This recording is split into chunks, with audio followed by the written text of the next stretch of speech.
Friends, news channel देखे आप सभी दर्शकों का बहुत बहुत स्वागत है। मैं हूं रमनदीप कौर। इस वक्त की बड़ी खबर आ रही है प्रयागराज से। क्या है पूरा मामला, देखने के लिए बने रहिए हमारे साथ। फिजिक्स वाला भारत की प्रमुख एड कंपनी उच्च गुणवत्ता वाली शिक्षा देने के लिए शैक्षिक वर्ष 25-26 में 77 नए offline tech inbuilt learning centres खोलने का ऐलान किया है। ये नए सेंटर्स तमिलनाडु, गुजरात, जम्मू कश्मीर, राजस्थान, मध्य प्रदेश, महाराष्ट्र और कई अन्य राज्यों में खोले जाएंगे। इस विस्तार से पीडब्ल्यू के ऑफलाइन सेंटर्स की कुल संख्या 126 से बढ़कर 203 हो जाएगी, जो 141 शहरों में होंगे।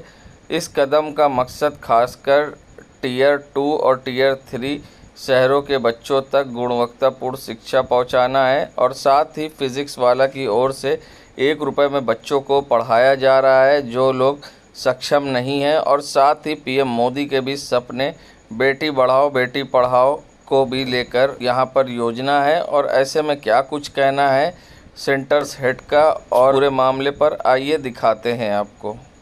सेंटर्स नए लॉन्च हो रहे हैं ऑफलाइन।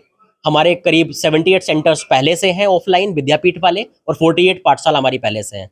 तो हम अब 77 सेंटर्स ओपन होने के बाद अगले सेशन में करीब 141 सिटीज में हम लोग होंगे। और नए सेंटर्स जो आप लॉन्च कर रहे हैं, इसका क्या मोटिव होने वाला है?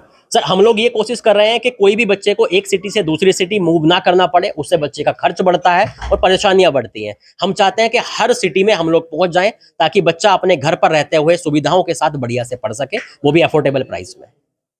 लगभग हर सेंटर पे 200 से 300 बच्चे ऐसे होते हैं जो 1 रुपए में या 500 रुपए में या 2-4 हज़ार रुपए में पढ़ते हैं। पूरे साल की हम फीस लेते हैं।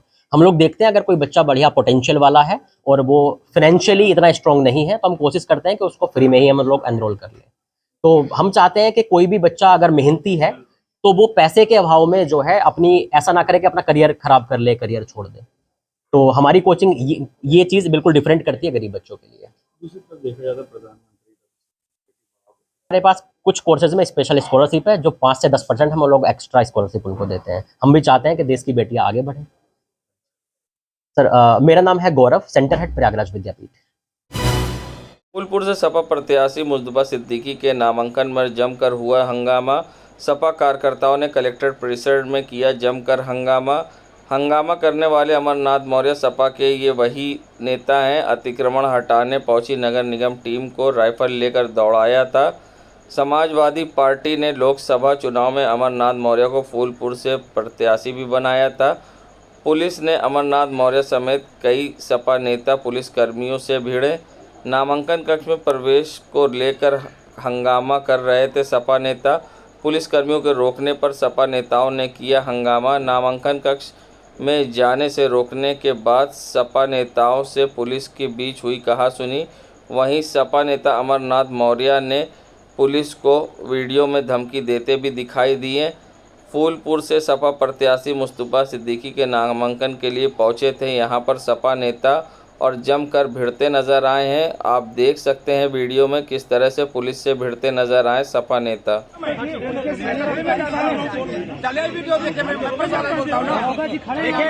जिस तरह से पुलिस प्रशासन की रवैया है, इसमें निष्पक्ष चुनाव नहीं हो सकता है। को काम नहीं करना चाहिए। और कल अगर नामांकन होगा 5 से ज्यादा गए तो मैं प्रेस कॉन्फ्रेंस करूंगा। देख लीजिए, अगर 5 ज्यादा गए, कल वो डिप्टी सीएम आएंगे, मंत्री आएंगे ना, तो पार्टी ढीली हो जाएगी। उतने लोग नहीं। यूपी में 9 सीटों पर उपचुनाव होने वाले हैं। इसे लेकर पूरे प्रदेश का सियासी पारा चढ़ चुका है। वहीं सपा कांग्रेस के गठबंधन में सब कुछ ठीक नज़र नहीं आ रहा। पहले ये जानकारी सामने आ रही थी कि 10 सीटों पर होने वाले उपचुनाव में सपा कांग्रेस को सिर्फ 2 सीटें देने के लिए तैयार है। वहीं अब कांग्रेस की सीट मानी जा रही फूलपुर सीट से सपा प्रत्याशी मुस्तफा सिद्दीकी ने अपना नामांकन भर दिया है। इस नामांकन के बाद राजनीतिक कयासों का दौर शुरू हो गया है। बता दें कि बीते दिन ये खबर सामने आई थी कि पहले सपा फूलपुर सीट से अपने उम्मीदवार को उतारने की तैयारी कर रही है और इसके लिए मुस्लिम चेहरे की मोहर लग गई थी, लेकिन बाद में ये सीट कांग्रेस को देने की बात सामने आई। वहीं बुधवार को सपा प्रत्याशी मुस्तफा सिद्दीकी ने फूलपुर सीट से नामांकन पर्चा भर दिया है। तमाम अटकलों पर विराम लगते हुए मुस्तफा सिद्दीकी ने अपना नामांकन भरा।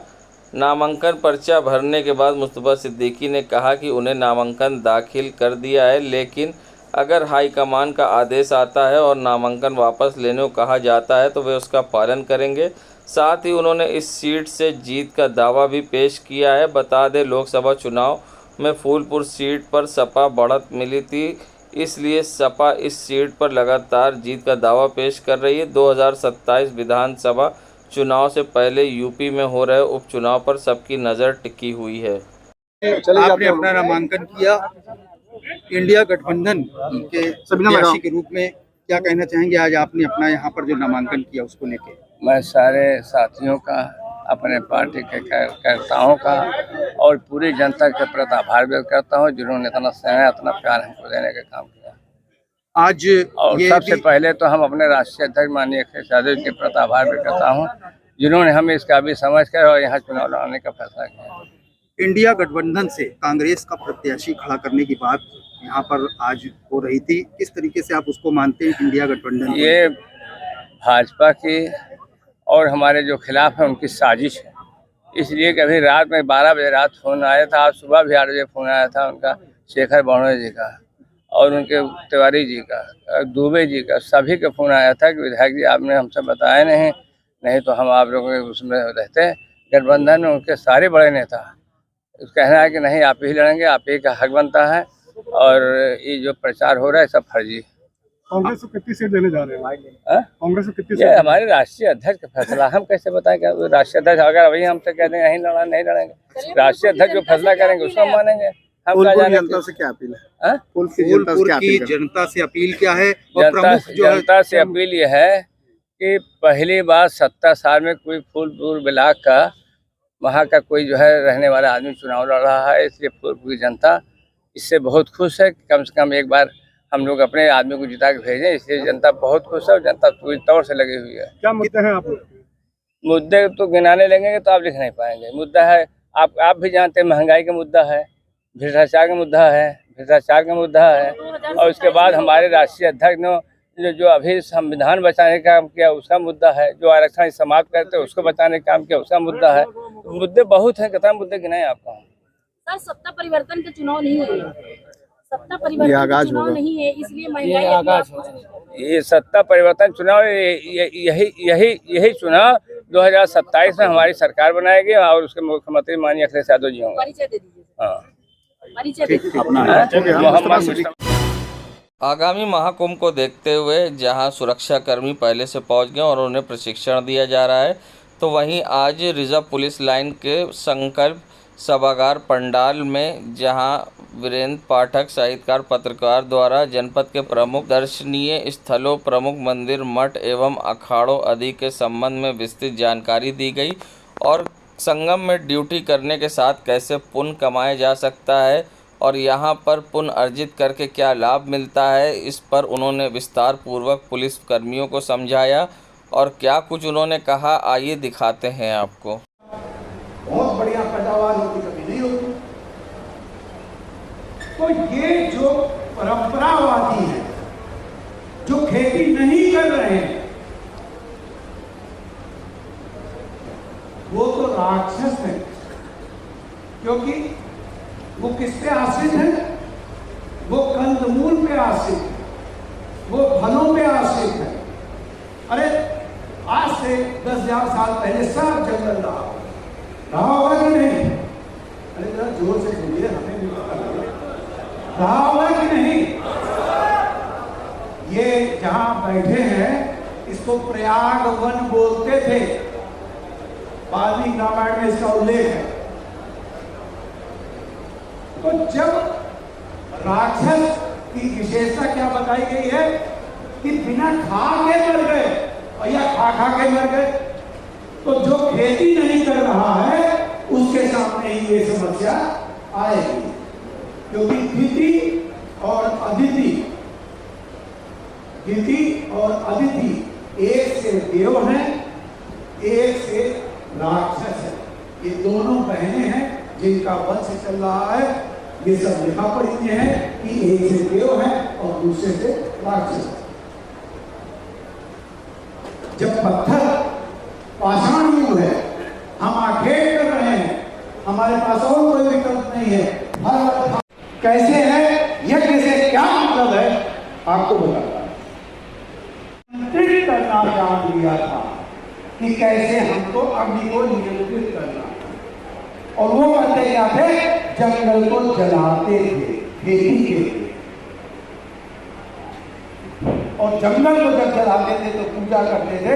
यही यज्ञ की प्रारंभिक अवस्था है। और ये जिसको बाद में देवता कहा गया, और इसको रोकता कौन था? प्रकृति को पूछने वाले तो दोनों थे। इस धरती में जो जीत के जाइएगा, हो के जाइएगा, वो 4 गुना आपको मिलेगा। मैंने अपने 48 साल के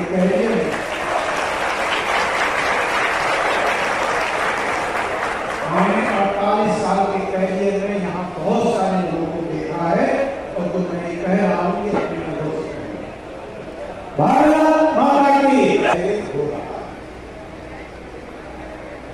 सभ्यता का विकास सुनाया कसौटी के आप प्रयोग अगर इसको कसिएगा तो आपको ये कहानी ज्यादा सत्य के पास, क्योंकि हमारा इतिहास को लिखा नहीं गया। हम कोई लिखने वाले तो थे नहीं कि अपनी बात पहले यूट्यूब में डाले कि मैं फला फला फला। हम रहने करते कैसे थे? हम बांस और मिट्टी का घर बनाते थे, और वहां से चीजें प्रतीक रूप में कही गई है जगह जगह, उसको जब हम देख समझा करते तो हमको ये कहानी ज्यादा सटीक लगती है। और गुरुकुल इतने बड़े हैं, इतनी कम पॉपुलेशन होगी, उस कम पॉपुलेशन में एक गुरुकुल की संख्या जो है जिसमें 10,000 कुलाधिपति है। ये कुलपति जो शब्द है वो, और उस गुरुकुल के जो कुलपति हैं वो है महर्षि भरत। फिर इसके बाद ये पीठ हो गई, और फिर लिखा जाने लगा भारद्वाज। अगर यहाँ वेदों में भी है, आठुओं में भी है, अन्य वर्ग के बनियों में भी है, और अन्य वर्ग के लोगों में भी है। हम प्रयागराज के चर्चा कर रहे हैं, अब कुछ अगर मौका मिला तो तीर्थों पे आपको बता देंगे। तो इसलिए गुरुकुल में बताया नहीं का भी गुरुकुल था, यहाँ परशुराम भी रहते थे, बहुत सारी चीजें। अच्छा, ये गुरु थे कैसे? इनकी पत्नियां थी, द्रोणाचार्य इनके पुत्र, मान धर्म समय और कालांतर में 1954 तक, सॉरी 1854 तक, जब तक अंग्रेजों ने गुरुकुल को समाप्त नहीं किया और बाजार स्कूल लेकर नहीं आए, तब तक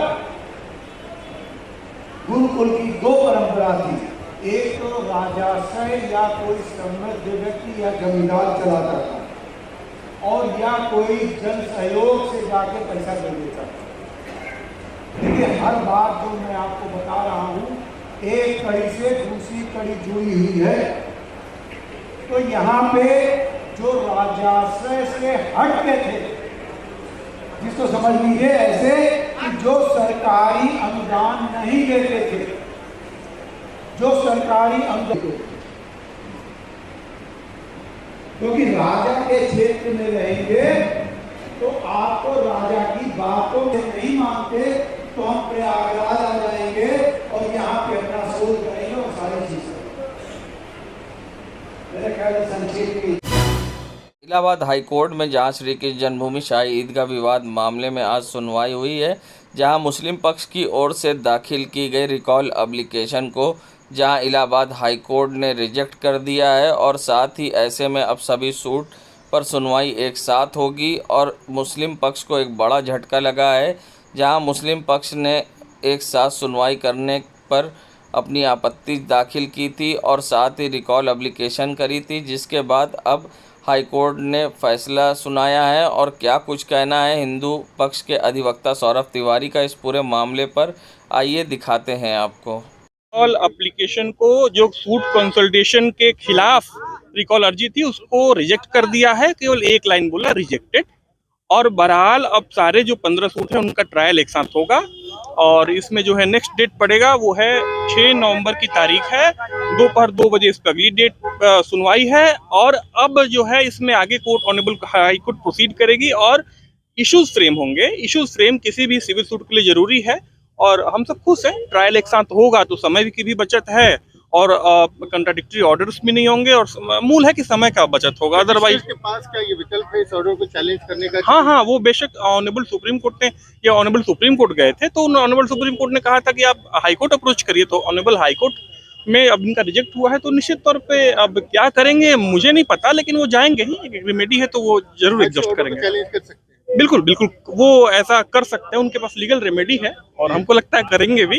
लेकिन मेरा मानना है कि अब उस इशू को जल्दी डिसाइड करना है तो हमें फ्रेमिंग ऑफ इश्यूज की तरफ बढ़ना होगा और दोनों पक्षों को मिलके भले एक अब अपनी अपनी बात दोनों पक्ष रखें, लेकिन हमको लगता है कि ट्रायल जल्दी कंक्लूड होना चाहिए। ऑब्स्ट्रक्शन जो अभी तक पैदा हो रहा है वो दोनों वो मिलके ऑब्स्ट्रक्शन न पैदा हो, कोर्ट स्मूथली चले, हम यही चाहते हैं। जीत मान रहे हैं नहीं, जीत तो है ही है। अब साथ में हो रहा है तो सारे सूट देखिए एक में एविडेंस देंगे सारे में काम आएंगे, कंसोलिडेशन का मतलब ये होता है और सारे जो है सूट का समय भी बचेगा, तो ये जीत हमारी है बेशक। क्या दलील दी गई थी मुस्लिम पक्ष से?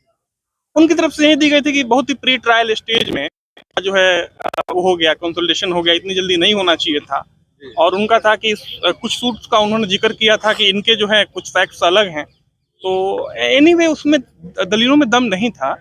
तो जो भी हुआ है ये न्याय के हित में हुआ है और जो भी ऑनरेबल हाई कोर्ट ने न्याय किया है। आपकी तरफ से क्या कहा गया था? उनकी जो पिटीशन थी, उनके जो ग्राउंड्स थे, उसको लेकर आपने क्या दलील? नहीं, हमारे तरफ से दलील यही थी कि सारे आइडेंटिकल हैं और टाइम की बचत होगी, कंट्राडिक्टरी ऑर्डर नहीं होगी और जो सूट के कंसोलिडेशन के जो सीपीसी में उपबंध दिए गए सबका उसमें हम सेटिस्फाई करते हैं और सूट के फैक्ट मिल रहे हैं, सूट प्रॉपर्टी भी वही है। तो ऐसे में हमारी जो डिमांड थी वो यही थी कि रिकॉल एप्लीकेशन इनका रिजेक्ट हुआ और वो रिजेक्ट हुआ। Thank you. देश दुनिया की खबरों के लिए world media times news channel को सब्सक्राइब करें।